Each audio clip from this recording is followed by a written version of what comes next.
اگر میخوای دعات و استجابت برد شرطش روضه حسین است.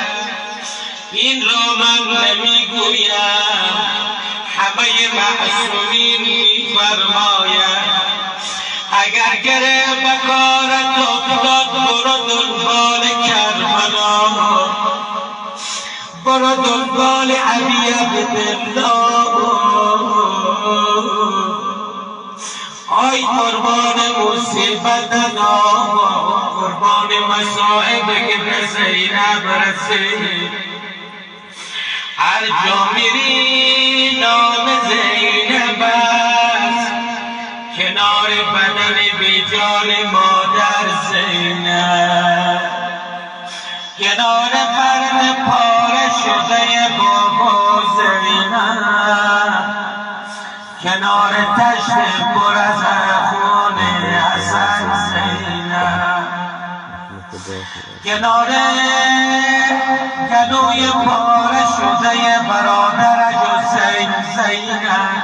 همه شهدای کربلا رو زینب دیدن، اما میخوام جای دیگر بروم، اون لحظات که امیرالمؤمنین بدن بیجان فاطمه رو پوست میداد، گبن میداد. اینجا من نفهمیدم، سؤال برای من خلق شد، چرا امیرالمؤمنین این کار رو کرد؟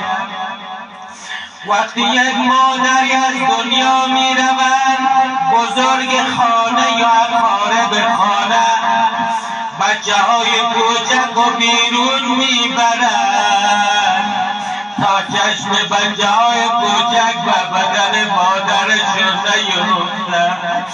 اما من نمیدانم چرا امیرالمؤمنین حسنین خواست، زینبین خواست، خودش مادرشون رو از زیر پیراهن غسل میداد. گفته بود امیرالمؤمنین بلند بلند گریه نکنید، همینطور که امیرالمؤمنین بدن نازنین رو بشو